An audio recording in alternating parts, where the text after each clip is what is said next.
Hello student, this is Santosh Singh and welcome back to TCM education. TCM education में हम CLAT के लिए current affair series शुरू किया गया है, जिसमें आपके एग्जाम के पहले पहले हम करंट अफेयर्स के सभी टॉपिक को एक बार अच्छे से रिवीजन करने वाले हैं या फिर आपके साथ डिस्कस करने वाले हैं। आज के सीरीज में हम डिस्कस करने वाले हैं एक सुप्रीम कोर्ट के लैंडमार्क जजमेंट के विषय में, जिसके विषय में थॉरोली आज हम स्टडी करने वाले हैं या फिर डिस्कस करने वाले हैं। ओके, देन क्लास की शुरुआत हम करते हैं। क्लास की फर्स्ट देखेंगे, जो सुप्रीम कोर्ट की जो जजमेंट आई है वो किस चीज को लेके आई है। तो जो स्टेट लेजिस्लेटिव असेंबली होते हैं वो बहुत सारे बिल को पास कर देते हैं, बट यहाँ पे गवर्नर्स अपने एसेंट्स नहीं देते थे या अप्रूवल नहीं देते थे, जिसके कारण से वो पास बिल कभी एक्ट नहीं बन पाता था।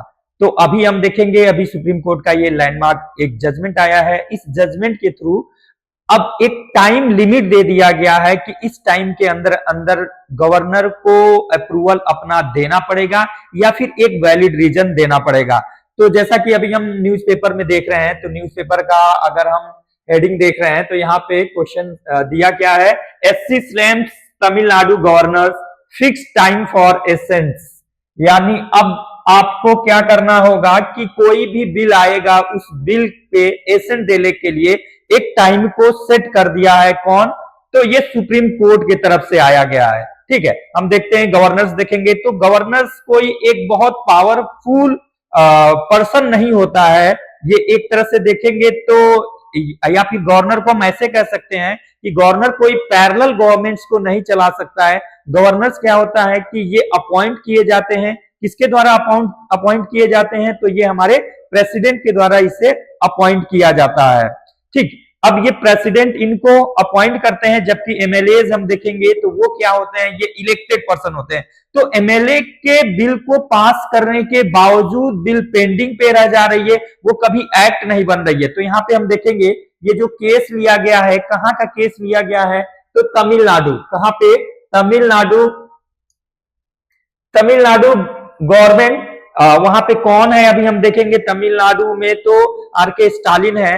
अब आर.के. स्टालिन जाते हैं कहां पे, हम देखेंगे सुप्रीम कोर्ट जाते हैं, और सुप्रीम कोर्ट में एक याचिका फाइल की जाती है क्या कि हमारे तरफ से बहुत सारे यानी 10 ऐसे बिल हैं जो पास कर दिया गया है लेजिस्लेटिव असेंबली से, लेकिन गवर्नर उस पे अपना अप्रूवल नहीं दिया है, जिसके कारण से वो एक्ट नहीं बन पा रहा है। तो इस केस में देखेंगे फिर से हमारी जो सुप्रीम कोर्ट है, सुप्रीम कोर्ट ने इस पे लताड़ लगाई है। किसको लताड़ लगाई है? तो तमिलनाडु के गवर्नर्स के ऊपर कि आपके पास क्या होगा, एक टाइम फ्रेम दिया जाएगा। उस टाइम फ्रेम के अंदर आपको क्या करना होगा कि बिल पे अपनी एसेंट्स देनी होगी। थोड़ा सा इसको हम देखेंगे डिटेल में देखेंगे क्या कि जो जैसे हम देख लेंगे यहाँ पे होते हैं, जैसे ये हमारा सेंट्रल गवर्नमेंट हो गया, और जस्ट इसके पैरेलल पे हम देखेंगे कि ये हमारा स्टेट गवर्नमेंट। तो सेंट्रल गवर्नमेंट में जैसे हम देखेंगे हेड कौन होते हैं, तो प्रेसिडेंट होते हैं, प्रेसिडेंट। और स्टेट गवर्नमेंट में कौन होते हैं, तो यहाँ पे गवर्नर्स होते हैं। तो प्रेसिडेंट के बाद क्या होता है, हम देखेंगे पीएम होते हैं, या फिर हम देखेंगे पार्लियामेंट क्या, तो लोकसभा और राज्यसभा। अब पार्लियामेंट से जो भी बिल को पास कर दिया गया, मान लीजिए कोई भी बिल आई और वो बिल पास हो गया, कहां से? पार्लियामेंट से। देन ये एक्ट बनने के लिए कहां पे जाता है? प्रेसिडेंट के पास जाता है, और प्रेसिडेंट अगर इस पे सिग्नेचर कर देता है तो वो एक्ट बन जाता है।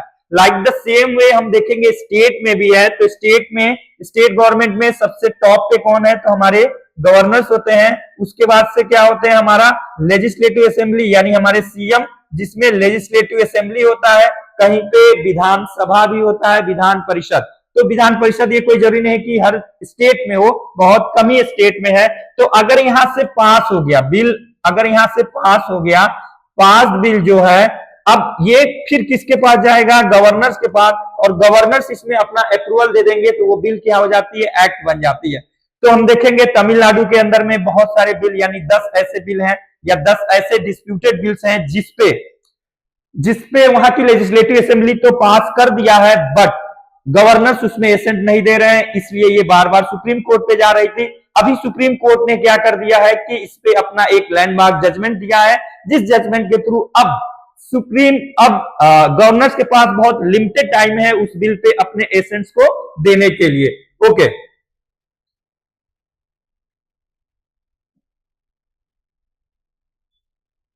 अब देखेंगे नेक्स्ट कि जो यहां पे हम देखेंगे कि गवर्नर्स के रोल को क्या कर दिया गया है, तो लिमिटेड कर दिया गया है।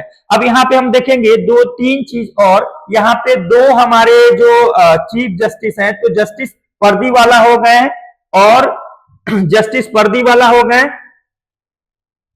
एक सेकेंड,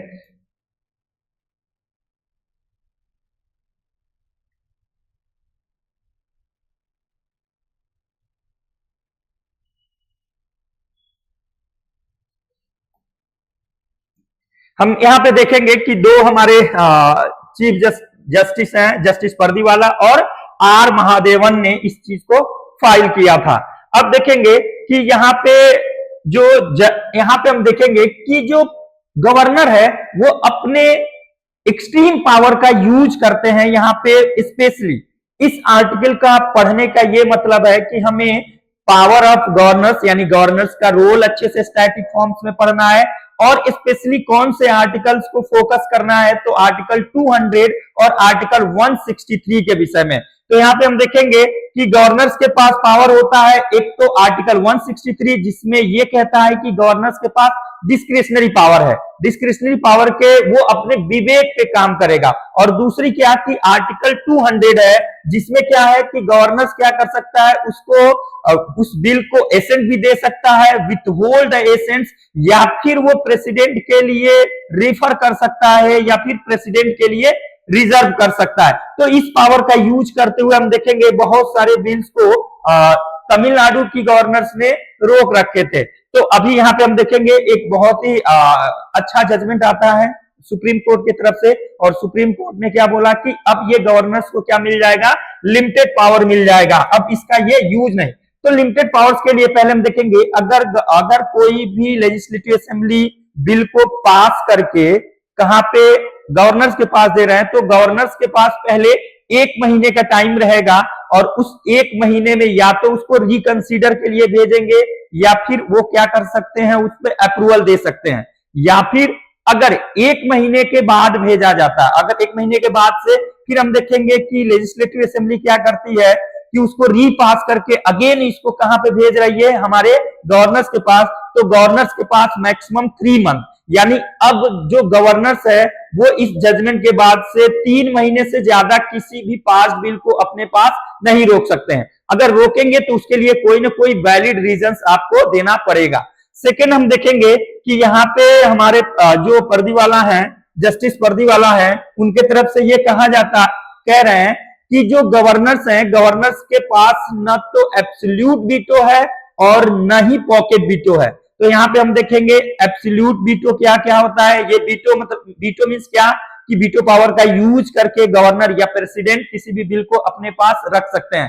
तो हम यहाँ पे देखेंगे कि हमारे जो गवर्नर्स हैं उनके पास न तो एब्सोल्यूट वीटो है और न ही पॉकेट वीटो है। ये पावर गवर्नर्स के पास नहीं है, ये पावर किसके पास है, तो हमारे प्रेसिडेंट के पास होता है, बट ये पावर गवर्नर्स के पास नहीं है। यानी हम देखेंगे कोई भी assents bill without valid reason is not permitted. अगर कोई भी आप अपना एसेंट्स नहीं दे रहे हैं, किसी वैलिड रीजन नहीं दे रहे हैं उस पे, तो वो परमिटेड नहीं है, वो क्या हो जाएगा, ऑटोमेटिकली इसको पास किया जाएगा। दूसरी चीज देखेंगे कि जो हमारे गवर्नर्स हैं, पॉकेट वीटो में क्या होता है कि पॉकेट वीटो में गवर्नर उस बिल को अपने जेब में डाल देते हैं या पॉकेट में रख लेते हैं, ना तो उस बिल पे कभी हाँ बोलते हैं या ना बोलते हैं, या किसी भी तरीके का अपना रिएक्शन नहीं दिखाते हैं, उसको हम क्या कहते हैं, पॉकेट वीटो। तो ये दोनों पावर किसके पास हम देखेंगे, हमारे गवर्नर्स के पास नहीं है। तो इसलिए यहाँ पे कहा गया है कि अब देखेंगे कि जो गवर्नर्स हैं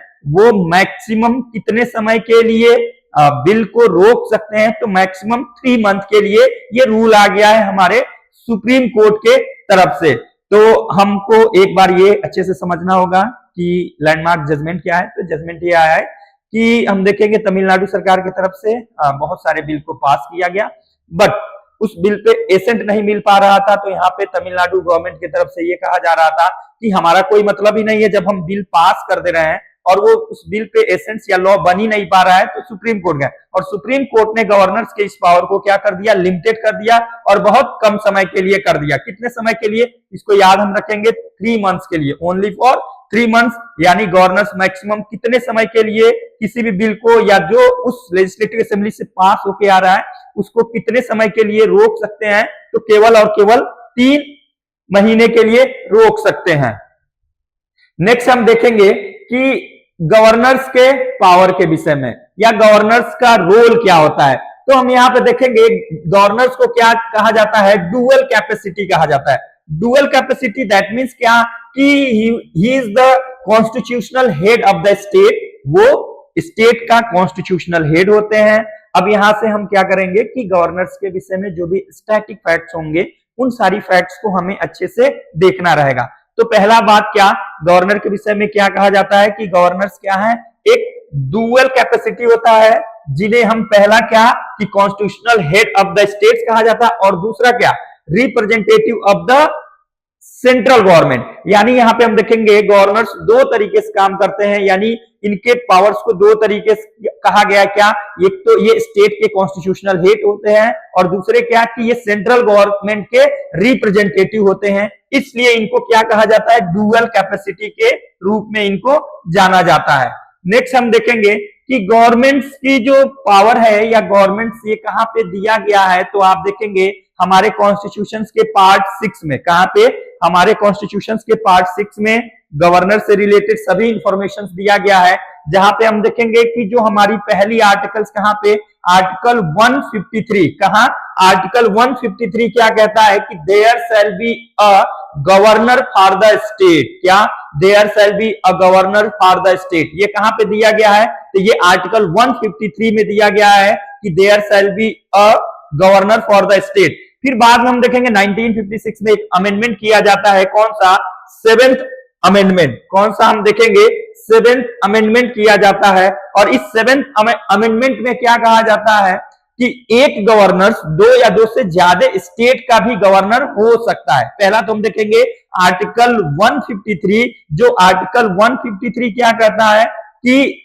किसी भी स्टेट के लिए एक गवर्नर होने चाहिए। फिर बाद में इसमें अमेंडमेंट किया जाता है 7th कॉन्स्टिट्यूशनल अमेंडमेंट, और इस अमेंडमेंट में क्या कहा जाता है कि एक गवर्नर 2 या 2 से ज्यादा स्टेट का गवर्नर हो सकते हैं। नेक्स्ट हम देखेंगे आर्टिकल 157 एंड 158, जिसमें गवर्नर्स के एलिजिबिलिटी क्राइटेरिया को डिफाइन किया गया है। एलिजिबिलिटी क्राइटेरिया दैट मींस क्या, he must have the citizen of the India, पहला वो सिटीजन ऑफ इंडिया होने चाहिए। सेकेंड, एज एटलीस्ट 35 होनी चाहिए, और क्या, वो स्टेट लेजिस्लेटिव असेंबली के मेंबर्स चुने जाने लायक होने चाहिए, और क्या, ऑफिस ऑफ प्रॉफिट नहीं होने चाहिए, साउंड माइंडेड होने चाहिए। तो these all are the qualifications for the eligibility qualifications for the governor. Next देखेंगे आर्टिकल 161। आर्टिकल 161 में प्रेसिडेंट को जुडिशियल पावर दिया गया है, यानी जुडिशियल पावर दिया गया है, यहाँ पे पार्डन कर सकते हैं। अगर आपको हाई कोर्ट की तरफ से कुछ पनिशमेंट दिया गया तो उस पनिशमेंट को सॉर्ट कर सकते हैं या फिर आपको छोड़ सकते हैं। यानी प्रेसिडेंट का जो जुडिशियल पावर है वो कहां पे दिया गया, सॉरी, गवर्नर का जो जुडिशियल पावर है वो कहां पे दिया गया है, तो आर्टिकल 161 में दिया गया है। वही आप देखेंगे प्रेसिडेंट का जुडिशियल पावर तो 72 में दिया गया है, ठीक है। आर्टिकल 72 में प्रेसिडेंट के जुडिशियल पावर को दिया गया है, जबकि आर्टिकल 161 में गवर्नर के जुडिशियल, गवर्नर और प्रेसिडेंट के जुडिशियल पावर में डिफरेंस क्या है कि कोर्ट मार्शल के केसेस को गवर्नर नहीं देख सकते हैं। ये कौन देख सकते हैं, तो केवल और केवल प्रेसिडेंट। बाकी सब क्या है, सिमिलर है गवर्नर और प्रेसिडेंट के पावर में। नेक्स्ट देखेंगे जो सबसे इंपॉर्टेंट है वो क्या है, डिस्क्रिशनरी पावर। डिस्क्रिशनरी पावर यानी गवर्नर्स का जो डिस्क्रिशनरी पावर है ये कहां पे है, तो ये आर्टिकल 163 में डिस्क्रिशनरी पावर दिया गया है। डिस्क्रिशनरी पावर दैट मींस क्या कि ये अपने विवेकाधिकार या अपने विवेक या अपने बुद्धि का यूज कर सकते हैं कोई भी डिसीजन लेने में। तो ये कहां पे हम देखेंगे, आर्टिकल 163। आर्टिकल 163 को एक बार अच्छे से हम रीड करेंगे।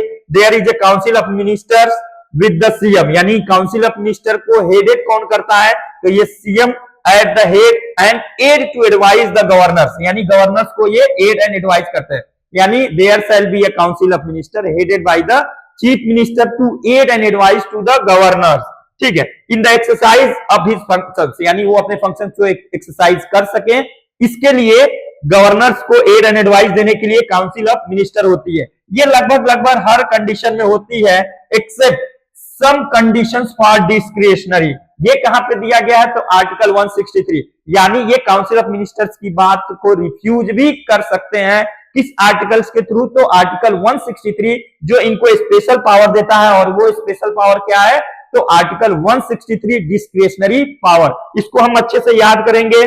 फिर हम देखेंगे चीफ मिनिस्टर और काउंसिल ऑफ मिनिस्टर्स को अपॉइंट कौन करते हैं, तो हमारे गवर्नर साहब अपॉइंट करते हैं, और ये कहां पे दिया गया है, तो आर्टिकल 164 में। आर्टिकल 164 क्या कहता है, तो यहाँ पे चीफ मिनिस्टर और काउंसिल ऑफ मिनिस्टर्स को कौन अपॉइंट करते हैं, तो हमारे गवर्नर साहब। अभी हम देखेंगे पावर ऑफ गवर्नर्स देख रहे हैं। पहले हमने देखा कि जो लैंडमार्क जजमेंट आई है उस जजमेंट में था है क्या क्या दिया गया है, यानी जो अनलिमिटेड या इनडिफिनिट टाइम तक के लिए बिल को रोकने का जो पावर गवर्नर्स के पास था, उस पावर को अब बंद कर दिया गया है, खत्म कर दिया गया। उनके पास एक लिमिटेड टाइम दे दिया गया है, कितने मंथ का, तो 3 मंथ का लिमिटेड टाइम दे दिया गया है।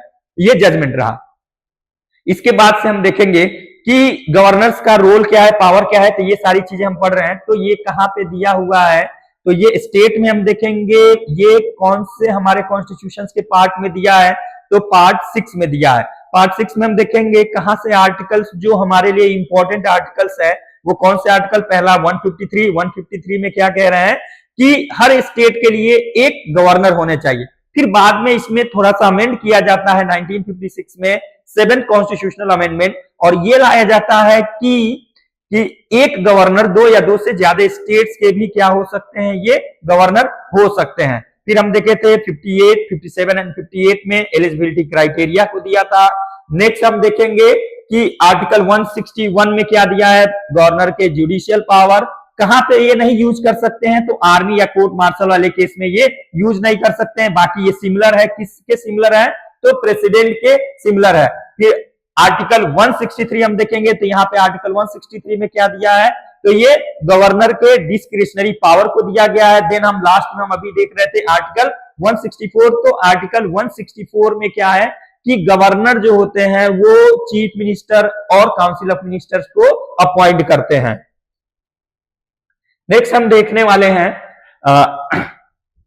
Article 200, most important. यहां पे आप सभी लोग आईएमपी यानी आईएमपी मोस्ट इंपॉर्टेंट हम देख लेंगे।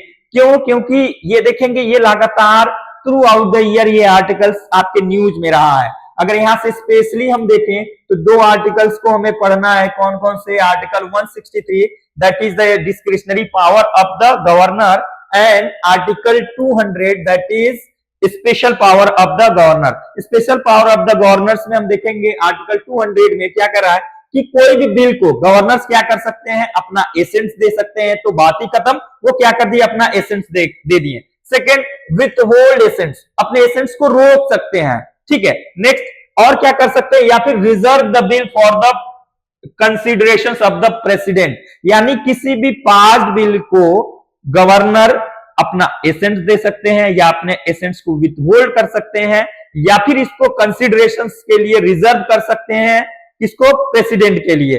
तो ये कहां पे दिया हुआ, तो ये देखेंगे आर्टिकल 200, मोस्ट इंपॉर्टेंट देखेंगे ये आर्टिकल 200 में ये दिया हुआ है। तो इस तरह से हम देखेंगे गवर्नर्स के बाकी हर इंपॉर्टेंट फैक्ट्स को हमने देख लिया। तो ये जजमेंट आया। अब इस जजमेंट में हम देखेंगे, इस जजमेंट में साथ साथ जो यहाँ पे एक तरह से इसको रेफरल वीटो के नाम से भी जाना जाता है, क्या कि किसी भी बिल को गवर्नर प्रेसिडेंट के लिए रिजर्व कर सकते हैं, यानी वो प्रेसिडेंट की राय ले सकते हैं या प्रेसिडेंट के पास भेज सकते हैं। तो जो 8 अप्रैल को जो जजमेंट आया था, उस जजमेंट में एक तो गवर्नर के लिए भी टाइम बाउंड था कि स्टेट लेजिस्लेटिव से पास बिल को गवर्नर्स कितने दिन तक रोक सकते हैं। दूसरा क्या था कि यहाँ पे जो स्टेट लेजिस्लेटिव से पास बिल जो प्रेसिडेंट के लिए रिजर्व किया गया है, तो प्रेसिडेंट के लिए भी यहाँ पे टाइम बाउंड कर दिया गया था कि प्रेसिडेंट भी इसे 3 महीने से ज्यादा नहीं रोक सकते हैं। तो हम देखेंगे धीरे धीरे इस चीज का पॉलिटिसाइज होता है और आगे जाके देखते हैं फिर प्रेसिडेंट के तरफ से इसको ऑब्जेक्शंस किया जाता है। प्रेसिडेंट की तरफ से क्या ऑब्जेक्शंस किया जाता है आगे हम इसको न्यूज़पेपर में अभी हम देखेंगे, ठीक है। उसके पहले थोड़ा सा देखेंगे गवर्नर्स का टेन्योर कितना होता है। तो गवर्नर्स 5 इयर्स के लिए होते हैं। कितने साल के लिए? ये 5 इयर्स के लिए आते हैं, ठीक है। बाकी और सारी चीजें अगर आपको इंफॉर्मेशन चाहिए तो बाकी हम देख लेंगे, ये सारी चीजें डिस्कस कर लिए हैं। एलिजिबिलिटी में क्या, must be citizen of India होने चाहिए, एटलीस्ट 35 ईयर एज होना चाहिए, not be member of either house यानी किसी भी हाउस के मेंबर्स नहीं होने चाहिए, ठीक है। Must not hold any office of profit और किसी भी तरीके का ऑफिस ऑफ प्रॉफिट नहीं। डुअल कैपेसिटी हमने देख लिया कि ये constitutional head of the states होते हैं और दूसरा क्या, ये representative of the state governments होते हैं, ठीक है। ये नेक्स्ट हमने देख लिया क्या कि एक गवर्नर्स जो होते हैं वो 2 या 2 से ज्यादा स्टेट्स के भी गवर्नर हो सकते हैं। आर्टिकल 161, 164 ये सब हमने डिस्कस कर लिया है। पार्डनिंग यानी जुडिशियल पावर के विषय में। फिर हम आर्टिकल 200 मोस्ट इंपॉर्टेंट, क्या आर्टिकल 200 में एसेंट दे सकते हैं, विथ होल्ड एसेंट्स कर सकते हैं, रिजर्व बिल कर सकते हैं। आर्टिकल 213 में ये थोड़ा सा यहाँ पे नया था, तो हम देखेंगे आर्टिकल 213 में क्या है। तो गवर्नर्स का पावर दिया गया है ordinance power of the governance, यानी अगर कोई भी हाउस रनिंग में नहीं है उस टाइम पीरियड में अगर शॉर्ट टर्म के लिए किसी भी लॉ की जरूरत होती है तो वो ऑर्डिनेंस के थ्रू हमारे गवर्नर्स लेके आते हैं। तो ऑर्डिनेंस क्या कहते हैं, तो ordinance is the temporary law issued by the governors for the limited time या temporary time। तो ये हमारा कौन सा हो गया, ये ऑर्डिनेंस के विषय में भी हम देख लिए। नेक्स्ट हम देखने वाले हैं, यहां पे देखेंगे तो अब ये देखेंगे ये बड़ा डिस्प्यूटेड जजमेंट हो गया था। जजमेंट देखेंगे कि ये जो जजमेंट आया था ये जजमेंट थोड़ा डिस्प्यूटेड हो गया। डिस्प्यूटेड क्या कि यहां पे टाइम बाउंड कर दिया गया, टाइम बाउंड कर दिया गया। देन हम देखेंगे कि हमारे प्रेसिडेंट यानी जो हमारे जो प्रेसिडेंट साहिबा है कौन है, तो द्रौपदी मुर्मू जी। तो द्रौपदी मुर्मू जी के तरफ से थोड़ा सा यहाँ पे क्वेश्चंस अराइज किया गया। पहला तो हम देखेंगे जो हमारे न्यूज में आया था क्या, the presidential reference seeks to undermine a settled questions, यानी इसको लेके हमारी जो प्रेसिडेंट है वो 14 क्वेश्चंस आस्क की थी, किससे, सुप्रीम कोर्ट से। तो यहाँ पे अभी हम देखेंगे 2 कॉन्सेप्ट्स और हमको पढ़ना रहेगा। 2 कॉन्सेप्ट, दैट मीन्स क्या, एक तो आर्टिकल कौन से, आर्टिकल 142 के रिस्पेक्ट में और सेकेंड आर्टिकल 143 के रिस्पेक्ट में, कि जो ये सुप्रीम कोर्ट के तरफ से जो जजमेंट आया उस जजमेंट में क्या हो गया कि पास बिल पे एक लिमिटेड टाइम कर दिया गया, किसके लिए, गवर्नर के लिए और इवन और प्रेसिडेंट के लिए। अब प्रेसिडेंट भी लेजिस्लेटिव द्वारा पास किया गया किसी भी बिल को मैक्सिमम कितने दिन तक रोक सकते हैं, तो ये 3 महीने तक, कितने, 3 महीने के लिए। तो यहां से प्रेसिडेंट की तरफ से क्वेश्चंस किया गया, कितने क्वेश्चंस किया गया, 14 क्वेश्चंस किया गया। यानी यहाँ पे हम देखेंगे कि हमारे प्रेसिडेंट के पास भी पावर है, रिफरेंशियल पावर है, प्रेसिडेंशियल रेफरेंस है, जिसके थ्रू प्रेसिडेंट सुप्रीम कोर्ट से क्वेश्चंस पूछ सकते हैं। बट यहाँ पे कंडीशंस क्या है कि लीगल मैटर पे क्वेश्चंस को पूछ सकते हैं। टोटल कितने क्वेश्चंस इनके द्वारा पूछा गया, तो 14 क्वेश्चंस पूछा गया। और इस 14 क्वेश्चंस में था क्या, तो पहला कि जो सुप्रीम कोर्ट है उसको एग्जीक्यूटिव पे इंटरफियर नहीं करना चाहिए। क्यों, क्योंकि हम देखेंगे पावर ऑफ सेपरेशन है। पावर ऑफ सेपरेशन में क्या है कि लेजिस्लेचर अपना काम करेंगे, एग्जीक्यूटिव अपना काम करेंगे और जुडिशरी अपना काम करेगी। तो जुडिशरी को यहाँ पे इंटरफियर नहीं करना चाहिए, या जुडिशरी को यहाँ पे इंटरफियर नहीं करना चाहिए। अगर जुडिशरी यहाँ पे इंटरफियर करेगी तो प्रॉब्लम होने लगेगी। इस तरह से हम देखेंगे 14 क्वेश्चंस पूछे गए हैं, कहां से, हमारी प्रेसिडेंट की तरफ से कितने क्वेश्चंस हम देखेंगे, 14 क्वेश्चंस दिए गए। अब यहाँ पे देखेंगे जो 14 क्वेश्चंस पूछे गए, यहां से आपके 2 कॉन्सेप्ट्स को पढ़ना रहेगा। पहला कि आर्टिकल 143 यानी किस आर्टिकल का यूज करके प्रेसिडेंट सुप्रीम कोर्ट से क्वेश्चन पूछ सकती हैं, तो कुछ किस आर्टिकल का यूज करके, तो आर्टिकल 143, यहां भी हम देखेंगे आर्टिकल 143 के सब क्लॉज 1 के थ्रू। लेकिन आर्टिकल 143 से पहले हम एक और आर्टिकल्स के विषय में देखेंगे, आर्टिकल 142। आर्टिकल 142 है क्या है, तो एक तरह से हम देखेंगे आर्टिकल 142 को क्या कहा जाता है, कंप्लीट जस्टिस। आपसे पूछेगा कि आर्टिकल 142 है क्या, तो आर्टिकल 142 है क्या, तो this is the complete justice. Complete justice कहां पे दिया गया है, कंप्लीट जस्टिस कहां पे है, तो ये आर्टिकल 142 में है। कंप्लीट जस्टिस में क्या है कि अगर किसी भी केस में जजमेंट नहीं आ रही है, बहुत कई साल से पेंडिंग पड़ा है, तो उस केस में सुप्रीम कोर्ट कंप्लीट जस्टिस दे सकता है, ये अपना आर्टिकल 142 का यूज करके। यहां पे हम देखेंगे कि सुप्रीम कोर्ट ने ये बोला भी है कि हमने अपना आर्टिकल 142 के पावर को यूज करके हमने कंप्लीट जस्टिस दिया है। कंप्लीट जस्टिस को हम देखेंगे और कई नाम से जानते हैं, तो आर्टिकल 142 को अनडिफाइंड कैटालॉग, क्या अनडिफाइंड या कैटालॉग पावर भी इसको कहा जाता है, कौन से आर्टिकल 142। तो डियर स्टूडेंट्स, आप बता सकते हैं कि आर्टिकल 142 है क्या, तो आर्टिकल 142 में क्या दिया है, कंप्लीट जस्टिस के विषय में दिया गया है, जिसमें सुप्रीम कोर्ट किसी भी केस में अगर जजमेंट नहीं आती है, तो सुप्रीम कोर्ट अगर चाहे तो उसमें अपना कंप्लीट जस्टिस दे सकती है। सेकेंड हम देखेंगे, यहां पे प्रेसिडेंट के पास पावर है, तो अगर सुप्रीम कोर्ट ने अपने पावर को यूज किया, कौन से आर्टिकल 142 का, तो यहां पे हम देखेंगे हमारी प्रेसिडेंट भी अपने पावर का यूज करती हैं और अपनी पावर को यूज करते हुए सुप्रीम कोर्ट से कुछ क्वेश्चंस पूछती हैं, 14 क्वेश्चंस, और ये कहां पे है, तो ये आर्टिकल 143, यानी आर्टिकल 143 के थ्रू क्या होता है, प्रेसिडेंशियल डिफेंस होता है, जिसमें प्रेसिडेंट लीगल मैटर पे सुप्रीम कोर्ट से क्वेश्चंस पूछ सकती हैं। अब यहां पे हम देखेंगे कि सुप्रीम कोर्ट बाइंडिंग नहीं है उनको जवाब देने के लिए, सुप्रीम कोर्ट उस पर जवाब दे भी सकती है, जवाब नहीं भी दे सकती है, ये किसके ऊपर डिपेंड करता है, तो सुप्रीम कोर्ट के ऊपर।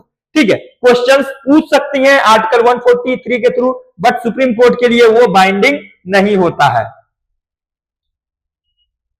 तो हमने देख लिया आर्टिकल 143, दैट मींस क्या, the president may refer to the supreme court any questions of law और फैक्ट विच इज, क्या होना चाहिए, पहला वो पब्लिक इंपॉर्टेंस की होनी चाहिए, second has arisen or is likely to arise, उसको उठाया जा सकता है। अब इस पे हम आपसे पूछेंगे कि अगर कोई भी क्वेश्चंस प्रेसिडेंट सुप्रीम कोर्ट से पूछ रही है, तो प्रेसिडेंट को बताना बाइंडिंग है, तो no, it's not binding for the supreme court. Next हम देखेंगे कि आर्टिकल 143 हमने देख लिया। आर्टिकल 143 में क्या है, प्रेसिडेंशियल डिफरेंस है, जिसके थ्रू प्रेसिडेंट क्वेश्चंस पूछ सकती है, किससे, सुप्रीम कोर्ट से। अब देखेंगे कि जो आर्टिकल 143 है, चूंकि आप क्लैट के स्टूडेंट्स हो, आपसे ये लीगल में भी पूछा जा सकता है कि इस तरह के कब कब मांगा गया है, या प्रेसिडेंट की तरफ से कब कब सुप्रीम कोर्ट से ओपिनियन मांगा गया है। तो हम देखेंगे सिंस 1950 से अभी तक केवल 15 टाइम्स ये आर्टिकल 143 का यूज करके प्रेसिडेंट मांगी है क्वेश्चंस। तो कौन कौन से, पहला कौन सा, बेरुवारी केस जो 1960 में हुआ था, तो बेरुवारी केस में सुप्रीम कोर्ट ने अपना ओपिनियन दिया था। सेकेंड हम देखेंगे केशव सिंह केस, ये कब था, तो 1965 में, यहां भी सुप्रीम कोर्ट ने अपना ओपिनियन दिया था। और तीसरा एक और है स्पेशल कोर्ट बिल 1978 में। तो ये ऐसे हैं जब सुप्रीम कोर्ट ने अपना ओपिनियन दिया था, लेकिन ये कोई जरूरी नहीं है कि हर बार सुप्रीम कोर्ट अपना ओपिनियन दे। ठीक है, फिर हम देखेंगे कि कभी कभी अपनी ओपिनियन सुप्रीम कोर्ट ने नहीं भी दिया है प्रेसिडेंट के पूछने के बाद। ये कहां पे है, तो ये राम जन्मभूमि बाबरी मस्जिद, ये 1993 में, यहां भी प्रेसिडेंशियल रेफरेंस का यूज करते हुए, यानी 143 आर्टिकल्स का यूज करते हुए ओपिनियन मांगी थी, लेकिन यहां पे सुप्रीम कोर्ट ने रिफ्यूज कर दिया था, मना कर दिया था। तो पहला हम देखेंगे कहां पे रिफ्यूज किया गया था, तो एक तो ये राम जन्मभूमि बाबरी मस्जिद, और सेकेंड हम देखेंगे Jammu and Kashmir resettlement act 1982। यहां भी हम देखेंगे कि जो प्रेसिडेंट ने अपना ओपिनियन मांगा था बट सुप्रीम कोर्ट ने नहीं दिया था। तो ये दो ऐसे हैं जहां पे जजमेंट नहीं दिया गया था। बाकी आर्टिकल्स हमने 123 ये सारी चीजें हमने देख लिया। यहाँ पे हम देखेंगे कि 8 अप्रैल को जो डिसीजन आया था उसमें क्या है कि कोई भी बिल है उसमें अब केवल और केवल कितने महीने का टाइम रहेगा, या फिर ये टाइम लिमिटेशंस दे दिया गया है कितने महीने के लिए, तो ओनली फॉर द 3 मंथ्स, 3 महीना, 3 महीने से ज्यादा बिल को नहीं रोक सकते हैं। अगर 3 महीने के से ज्यादा बिल को रोक रहे हैं तो वहां पे आपको एक वैलिड रीजन देना पड़ेगा। अगर आप वैलिड रीजन नहीं दे रहे हो तो वो परमिटेड नहीं है। तो इस तरह से हमने इस आर्टिकल्स को कंप्लीट किया, जिस आर्टिकल्स में हम देखेंगे ये क्लैट एग्जाम के लिए काफी इंपॉर्टेंट होने वाला है। चूंकि यहां से हमने जो अभी जो जजमेंट है उस जजमेंट को भी हमने पढ़ा, इशू क्या था, या फिर तमिलनाडु में ये इशू था, तमिलनाडु के विषय में भी हमने देखा। और तमिलनाडु के साथ साथ हम देखेंगे और भी कई स्टेट्स हैं, केरला है, वहां भी केरला की सरकार ने भी बहुत सारे बिल को पास कर दिया था लेकिन वो एक्ट नहीं बन पा रहा था। तो उन सभी स्टेट्स में तो बहुत उनको खुशी हो रही है कि ये हमारे फेवर में जजमेंट आया। इसके बाद से हमने पूरे गवर्नर्स के रोल एंड पावर को विषय में पढ़ा, और दूसरी जो हमारे प्रेसिडेंट की तरफ से जो ऑब्जेक्शंस किए गए थे या जो क्वेश्चन पूछा गया था और उसका कॉन्स्टिट्यूशन में किस तरह से रिलेशन है उसको भी हमने ऐड करके पढ़ लिया, article 142 and article 143। Okay, thank you. Next class में मिलते हैं, बाय।